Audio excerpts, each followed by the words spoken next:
It's 9:07 a.m. You open your banking app. It doesn't load. You refresh. Nothing. You check the news. Major banking networks experiencing technical disruption.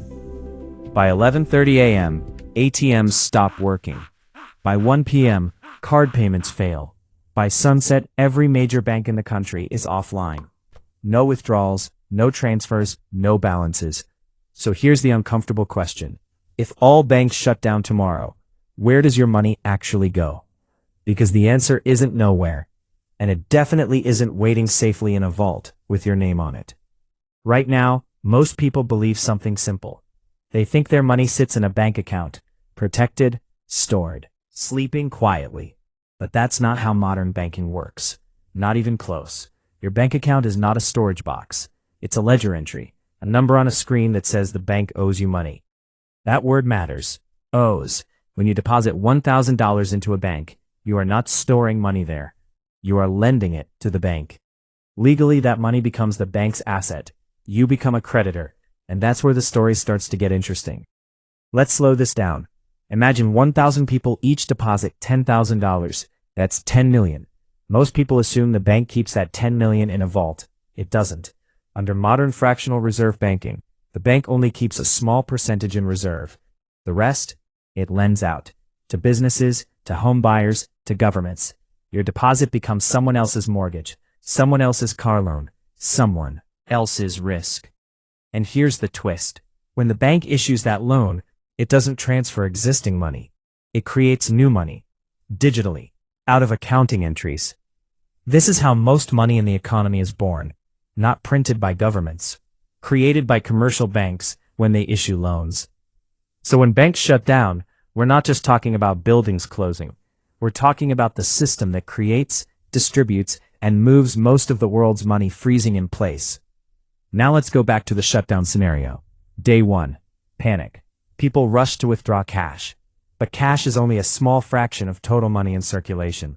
In many developed economies, physical cash represents less than 10% of total money supply.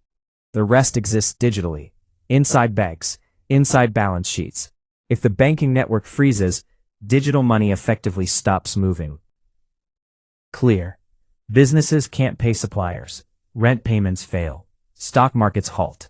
Credit lines vanish. And suddenly, we realize something uncomfortable. Money is not paper. It's access. And access depends on trust. Trust that your bank can transfer funds.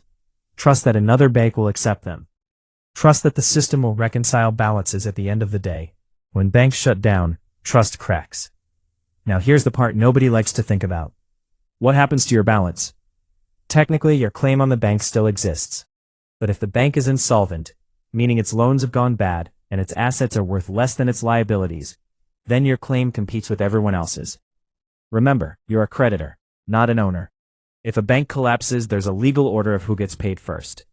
Secured creditors, bondholders, lenders, and then depositors. In many countries, there's deposit insurance.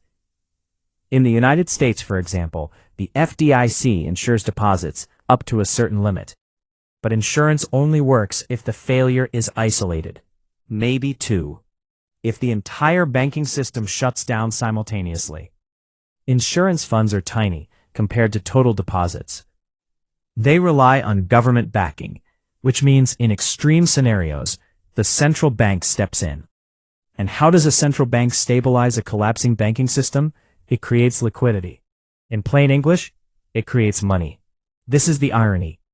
When banks fail because of too much debt and leverage, the solution is often more liquidity. More balance sheet expansion, more digital money. Now let's zoom out. Why would all banks shut down at once? Historically, full systemic shutdowns are rare. But temporary freezes have happened. In 2008, interbank lending froze because banks didn't trust each other's balance sheets. In some countries, during debt crises, governments imposed withdrawal limits. In those moments, people discovered something shocking. Money was there, but they couldn't access it. And access is everything. Now let's talk about the deeper mechanism. Modern economies run on leverage. For every dollar deposited, multiple dollars of credit circulate through the system. That multiplier effect fuels growth. But it also creates fragility. If confidence drops, the multiplier reverses. Loans stop. Businesses can't refinance. Asset prices fall. Falling asset prices weaken bank balance sheets. Weaker balance sheets reduce lending further. It's a feedback loop, a slow-motion collapse of credit. So if all banks shut down tomorrow, your money doesn't go anywhere physically.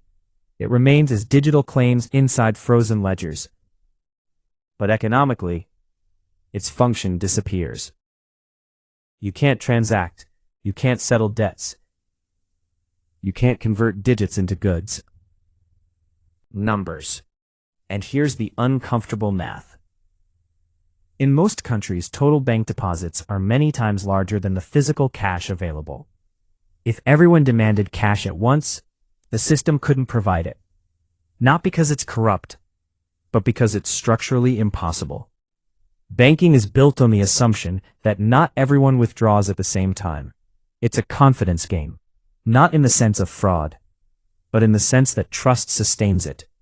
Now compare public perception to reality. Public perception: banks guard your money.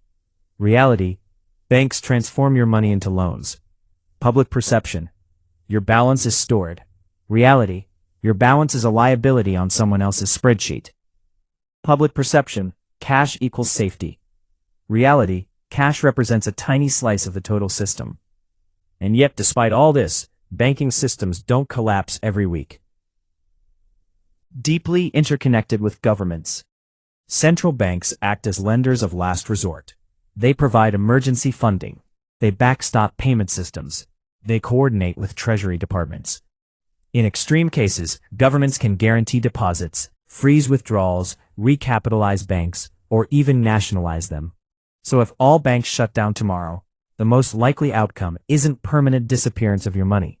It's temporary paralysis followed by aggressive intervention. Markets would close, governments would speak, central banks would inject liquidity, new rules would be announced. But here's the long-term risk. Each rescue increases centralization. Each crisis justifies more oversight, more regulation, more control over payment systems. We've already seen the rise of digital payment networks that operate almost entirely without cash. Some countries are experimenting with central bank digital currencies, which raises a quiet, uncomfortable possibility. If commercial banks fail often enough, money itself may migrate closer to the state, from private bank liabilities to direct central bank accounts.